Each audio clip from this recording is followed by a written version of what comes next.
Assalamualaikum warahmatullahi wabarakatuh. Om Swastiastu, Namo Buddhaya, salam kebajikan, salam sejahtera bagi kita semua. Perkenalkan, nama saya Muhammad Omdon dari kelompok 7. Terima kasih pada Bapak dosen, pembimbing Arya Rinaldi, SPD MSI yang telah membimbing saya. Yang saya hormati kepada dosen pembimbing Arya Rinaldi, SPD MSI, dan teman-teman saya yang saya cintai. Kami dari kelompok 7 akan mempresentasikan yaitu rank Spearman. Dari kelompok 7 yaitu ada anggotanya Adi Sanjaya, Alvin Torinadi, Agnes Aegis, Muhammad Ramdan, saya sendiri, Autokolon Agung, Sailendra.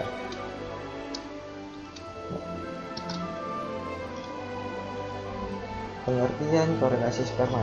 Korelasi Spearman merupakan alat uji statistik yang digunakan untuk menguji hipotesis asosiatif dua variabel bila ditanya berskala ordinal ranking. Nilai korelasi ini disimbolkan dengan dibaca rho karena digunakan pada data berskala ordinal.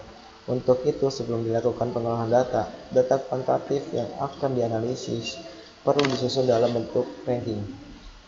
Uji rank Spearman diperkenalkan oleh Spearman pada tahun 1904. Uji rank Spearman digunakan untuk menguji hipotesis korelasi dengan skala pengukuran variabel minimal ordinal. Dalam uji rank Spearman, skala data untuk kedua variabel yang akan dikorelasikan dapat berasal dari skala yang berbeda. Skala data ordinal dikorelasikan dengan skala data numerik atau sama. Skala data ordinal dikorelasikan dengan skala data ordinal. Data yang akan dikorelasikan tidak harus membentuk distribusi normal.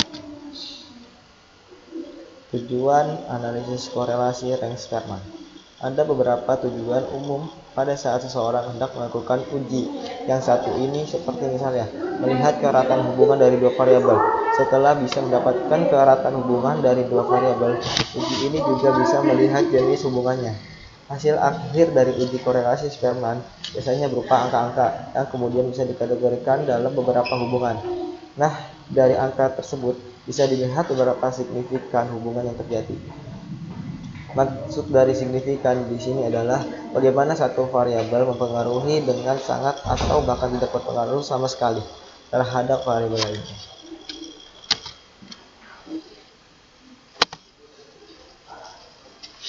Penggunaan uji korelasi rank Spearman digunakan untuk menentukan besarnya koefisien korelasi jika data yang digunakan di skala ordinal.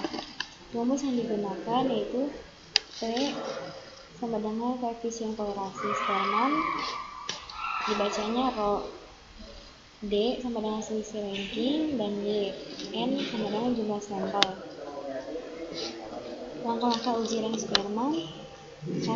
Berikan peringkat pada nilai-nilai variabel X dari 1 sampai N. Jika terdapat angka-angka sama, peringkat yang diberikan adalah peringkat rata-rata dari angka-angka yang sama. Yang kedua, berikan peringkat pada nilai-nilai variabel Y dari 1 sampai N. Jika terdapat angka-angka sama, peringkat yang diberikan adalah peringkat rata-rata dari angka-angka yang sama. Yang ketiga, hitung untuk tiap-tiap sampel DI sama dengan peringkat XI sampai peringkat YI.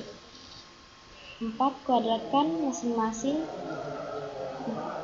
DI dan jumlahkan semua DI 25. Hitung koefisien korelasi rank Spearman.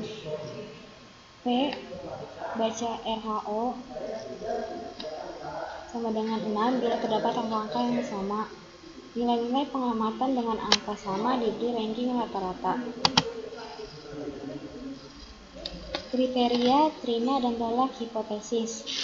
Di sini ada tabel. Yang pertama, parameter P hitung dan P tabel kali P tabel dapat dilihat pada tabel J. Tabel uji rank Spearman yang memuat P tabel pada berbagai N dan tingkat pemaknaan A. Nilainya P hitung lebih dari P tabel.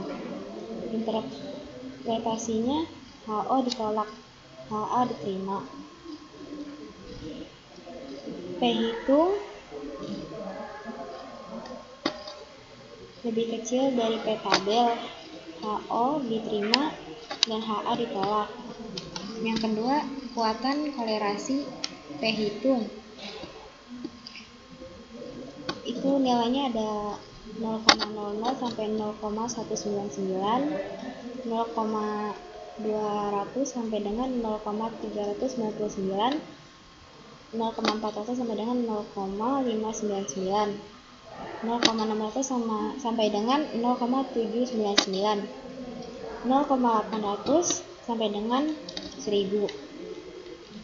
Interpretasinya yang pertama sangat lemah, yang kedua yang 200 sampai dengan 300 itu lemah, yang 400 sampai dengan 500 itu sedang, yang 600 sampai dengan 700 itu kuat, yang 800 sampai dengan 1000 itu sangat kuat.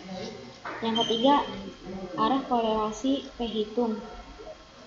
Nilainya positif searah, semakin besar nilai XI, semakin besar pula nilai YI. Negatifnya berlawanan arah, semakin besar nilai XI, semakin kecil nilai YI, dan sebaliknya. Assalamualaikum warahmatullahi wabarakatuh. Saya Agus Sanjaya dari kelompok 7 ingin menjelaskan tentang contohnya. Sebuah penelitian dilakukan untuk mengetahui korelasi antara kadar SGOT atau unit Karman atau 100 ml dengan kolesterol HDL mg atau 100 ml. Pada 7 sampel yang diambil secara random, hasil pengumpulan data dapat dilihat pada tabel berikut. Bagaimana kesimpulan yang dapat diambil dari data tersebut?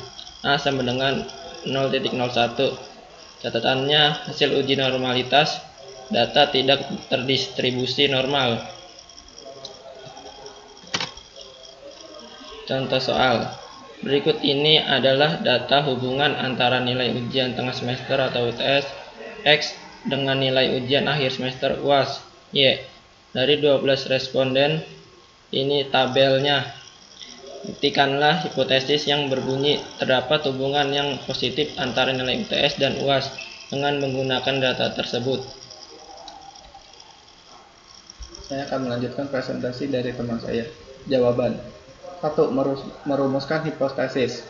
H0. Tidak terdapat hubungan yang positif antara nilai UTS dan UAS. H1. Terdapat hubungan yang positif antara nilai UTS dan UAS.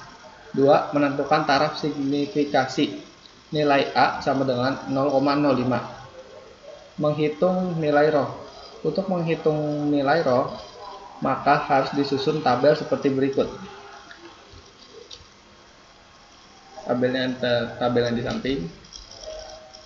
Selanjutnya, ROH sama dengan 1 min 6 sigma B per N pangkat 2 min 1.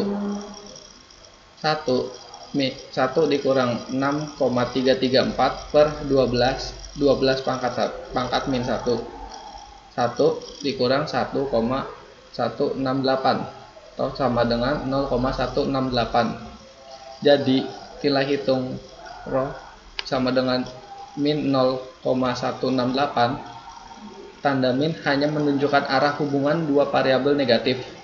Nilai tabel N sama dengan 12 sama dengan 0,591 sama dengan 0,05. Kesimpulan, untuk itu karena nilai hitung ROH kurang dari tabel, maka H0 diterima. Kesimpulannya adalah hipotesis yang berbunyi tidak terdapat hubungan antara nilai UTS dan UAS diterima. Sekian presentasi dari kelompok kami. Bila ada kesalahan mohon dimaafkan. Wassalamualaikum warahmatullahi wabarakatuh.